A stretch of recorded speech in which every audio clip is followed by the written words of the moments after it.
सवाल किया है फ़रहान रज़ा कादरी पंवर। वो तो चए त छा हर मकरू तहरीमी में नमाज वाजिबुल इयादा जो दर्जो रखे थी। बिस्मिल्लाहिर्रहमानिर्रहीम।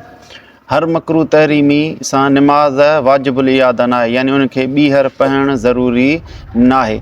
इन जो तफ़सील इहो आहे त हर उहो वाजिब या सुन्नत जेको नमाज जी माहियत ऐं नमाज जे अज्ज़ा मंझां हुजे त उनखे छॾण सां नमाज़ मकरू तहरीमी थींदी ऐं वाजिबुल इयादा थींदी, उनखे ॿीहर पढ़णु लाज़िम थींदो। पर उहे वाजिब या सुन्नतूं जेके नमाज जी माहियत में शामिल न आहिनि, न ई उन जे अज्ज़ा में शामिल आहिनि, त उनखे छॾण सां नमाज मकरू तहरीमा त थींदी, पर नमाज खे दोहिराइणु, नमाज खे वराए पढ़णु लाज़िम न आहे।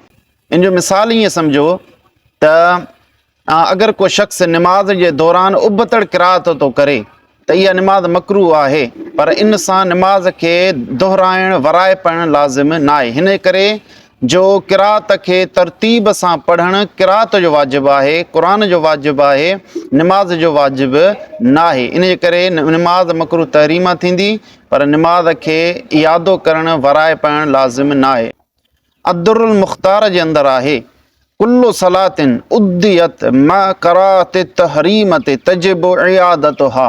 हर उहा नमाज जेका मकरू तहरीमा थिए त उनखे वराए पढ़णु लाज़िम आहे। इन जे हेठां अल्लामा शामी रहमतुल्लाह ताला फरमायो अन्न मुराद हुम बिल वाजिब व सुन्नत अल्लती तुआदु बितरकिही मा कान मिन माहियत सलात व अज्ज़ाइहा।